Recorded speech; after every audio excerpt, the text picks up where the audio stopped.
Welcome to Cape Town News. Today is Monday, the 29th of September, 2025, and here's what's making headlines in the Western Cape.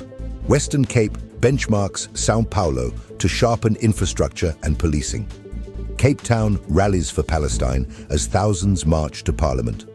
Police still hunting Cape Town teacher wanted for sexual offences. Major roadworks bring delays across Cape Town suburbs. Western Province gear up as warriors seek fast start in 4-day series. Loeries Creative Week returns to Cape Town City Hall. Warm sunshine and breezy winds across the Cape tomorrow. The Western Cape government has placed itself firmly on the global stage after completing a landmark benchmarking mission in São Paulo, Brazil, ahead of the 12th Regional Leaders Summit to be hosted in Cape Town this November under the theme Growth Through Economic Resilience. Minister of Infrastructure Tertuis Simmers emphasized that the trip was not ceremonial but deeply practical, focused on drawing lessons from a city of 20 million people recognized worldwide for its sophisticated road networks, port management, and urban planning. Discussions stretched beyond infrastructure, exploring ways to enhance trade, attract tourism, and build innovation partnerships in artificial intelligence and digitalization. São Paulo's approach to climate resilience and sustainability also formed a key part of the dialogue, with strategies to manage rapid urban growth and environmental pressures seen as valuable for the province's own development. In addition, the Western Cape delegation studied São Paulo's state military police model, which bolsters the province's ongoing push for devolved policing powers. Minister Simmers declared that São Paulo has shown how coordinated logistics and infrastructure can unlock economic growth, stressing that Cape Townians deserve smarter systems, stronger trade, and safer communities. These engagements are shaping not just ideas, but actionable steps the province will embed in its development framework, with the summit providing the platform to showcase these commitments.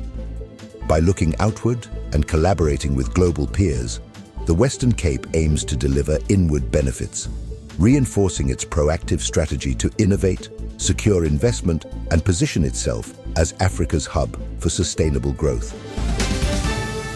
Cape Town's central business district transformed into a sea of solidarity on Saturday, the 27th of September, as thousands marched from Muir Street to Parliament, demanding an end to the ongoing genocide in Gaza. The march, organized by a coalition including the Al-Quds Foundation South Africa, the Muslim Judicial Council, the Palestine Solidarity Campaign, the South African Jews for a Free Palestine, and the Good Party, drew widespread support across communities. Chanting Free Palestine under the scorching sun, demonstrators carried banners and flags while uniting under one message of human dignity. Political voices added weight to the protest, with Umkhonto we Sizwe Deputy President John Schlop-He declaring that the Palestinian struggle is inseparable from South Africa's own fight for dignity and land. EFF MP Carl Niehaus called for the closure of the Israeli embassy and economic sanctions against what he termed apartheid Israel, while Natsia Paulsen reinforced that Zionism must be recognized as racial supremacy akin to apartheid. Families, including young children, joined the protest, with Mohammad Salih Devaji saying he traveled from Kimberley to ensure his voice was heard, stressing that the Quran teaches truth will prevail.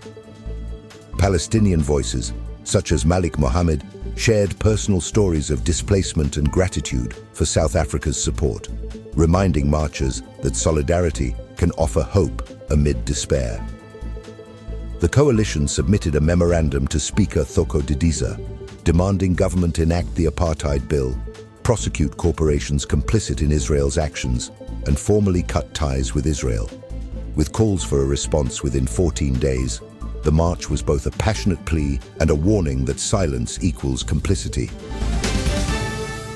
Police in the Western Cape continue to search for Adam Edwards, a former teacher at Riverside College in Burgundy Estate, wanted in connection with a sexual offences case opened at Botha Sig SAPS in August last year. Despite an arrest warrant being issued and public appeals made by the Family Violence, Child Protection and Sexual Offences Unit, Edwards remains at large. SAPS spokesperson Sergeant Wesley Twigg confirmed on Sunday that no fresh leads have emerged, urging the public to step forward with any information. The case has rattled the Riverside College community, where Principal Carlian Ellis addressed parents, clarifying that Edwards is no longer employed at the school. Ellis emphasized that the allegations involve the alleged possession of intimate imagery rather than a contact crime, but highlighted that the school has since bolstered its cell phone and cyber safety policies. She urged parents to work closely with the school to reinforce digital safety at home.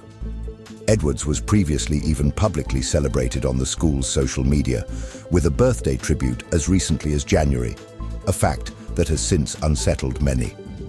SAPS has called on anyone who knows his whereabouts to contact Detective Sergeant Nomabandla Jokazi on 0828272048 or Crime Stop on 0860010111. Authorities stress that public cooperation is vital to bring Edwards to justice and ensure the safety of learners across Cape Town. Cape Townians should prepare for significant disruptions as the city launches a large-scale road maintenance program across Beaconvale, Stickland Industria, and Belleville. Beginning on Thursday, the 25th of September, and continuing until the 3rd of November, crews are working Mondays to Saturdays from 7 a.m. until 6 p.m. In Beaconvale, Selsdon Road, Glenhurst Road and Linus Road will undergo resurfacing, reducing traffic to controlled single-lane flows with flag marshals in place. In Stickland Industria, Tedrick Avenue, Tracker Street and Willow Road are under repair, with temporary detours implemented to guide traffic. In Belleville's Triangle Farm, Uranium Street is also affected, impacting both commercial and residential routes. The city warns that bad weather could delay progress, while heavy machinery will contribute to daytime noise. Vehicles parked in obstructive positions will be moved at the owner's cost. Motorists are advised to obey signage, reduce speed, and stay vigilant for uneven road surfaces and construction workers. With congestion expected across all three zones, drivers are urged to allow extra travel time or seek alternative routes. Officials stress that while the work may cause temporary frustration, it is part of a long-term investment to extend the lifespan of Cape Town's road network and improve travel efficiency for Cape Townians. Western Province face a stern test as the Cricket South Africa 4-day domestic series gets underway at St George's Park this Thursday, where they take on the Warriors. The Eastern Cape franchise, captained by Matthew Breezy, is determined to prove its credentials after narrowly avoiding relegation last season. Warriors coach Robin Peterson believes a refreshed bowling attack, led by Proteas veteran Duane Olivier, together with rising talents like Ntando Soni, could provide the spark his side needs. Western Province, however, bring their own formidable armoury, spearheaded by skipper Buren Hendricks, with Dane Patterson and Chepo Morecki adding international experience to their bowling unit. Both teams enter the clash missing key national players, with Western Province deprived of David Beddingham, Tony De Zorzi, Kyle Vereen and George Lind, while the Warriors will be without Tristan Stubbs and Senyoran Mathusami. For Western Province, the encounter offers an early opportunity to cement momentum under Hendricks' leadership following a strong pre-season. With first ball set for 10 a.m., fans are eager to see if Western Province's experienced attack can outmuscle the Warriors' revamped lineup. The fixture promises a gripping contest, setting the tone for a season where every win will prove decisive in the battle for domestic honours. Cape Town is set to become the creative capital of the continent when Loeries Creative Week kicks off from the 5th to the 10th of October. Hosted at Cape Town City Hall and the Homecoming Centre, the festival is the largest of its kind across Africa and the Middle East, attracting agencies, designers, brand leaders, and young creatives. The program includes workshops, seminars, masterclasses, networking dinners, and the famous Loeries Awards evenings. Over 3 days, more than 120 judges will evaluate the best in advertising, design, and communication, culminating in 2 gala nights to honor the winners. Tickets start from 150 Rand, making the event accessible to a wide audience eager to engage with the continent's top creative work. Event organizers highlight that beyond awards, the festival is a hub of collaboration, offering delegates a chance to learn from global experts and exchange ideas. The week concludes with the official after-party, a staple celebration that cements Cape Town's reputation as a hub of creativity. For Cape Townians, the Loeries is not only a showcase of global talent, but a reminder of the city's ability to host world-class events that drive tourism, innovation, and pride. More information is available at loeries.com. Here is your money, commodities, and crypto updates. Starting with major currencies, the US dollar is trading at 17 Rand and 33 cents. The British pound stands at 23 Rand and 27 cents, and the euro will cost you 20 Rand and 31 cents. Moving to the commodities market, gold is priced at 2,112 Rand and 89 cents per gram. Silver is trading at 25 Rand and 90 cents per gram. Platinum is valued at 897 Rand and 63 cents per gram. And Brent crude oil is trading at $68.77 per barrel. In the cryptocurrency market, Bitcoin is valued at 1,938,620 Rand, while Ethereum is trading at 71,439 Rand. Ripple XRP is priced at 49 Rand and 84 cents. And finally, Solana is trading at 3,643 Rand. Keep in mind that these numbers are based on the latest data, but may still change as markets fluctuate in the course of the day. Tomorrow, Tuesday, promises a warm and breezy day across the Western Cape. Cape Town will see fine to partly cloudy skies, with temperatures peaking around 27 degrees, cooled by a moderate southeasterly wind through the afternoon. Paarl and Stellenbosch will share a similar pattern, with slightly higher midday warmth before light evening breezes settle in.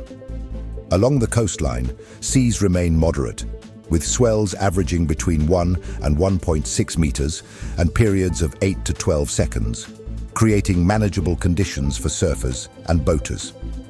Tides for Table Bay show a low just before 2 in the morning, high tide close to 9 o'clock, another low tide at 3:15 in the afternoon, and the next high tide around 9:20 in the evening. Sunrise is set for 24 minutes past 6, with sunset at 6:48. The UV index will be moderate to high, so sun protection is advised. With that, we conclude today's bulletin, and now you know what's happening in the mother city. Thank you for watching Cape Town News. Make sure to subscribe and hit the notification bell so you never miss a story. We appreciate your support. Let us know your thoughts in the comments below, and don't forget tomorrow's Cape Town News drops right here on YouTube at 12 noon. Meanwhile, stay safe, informed, and connected.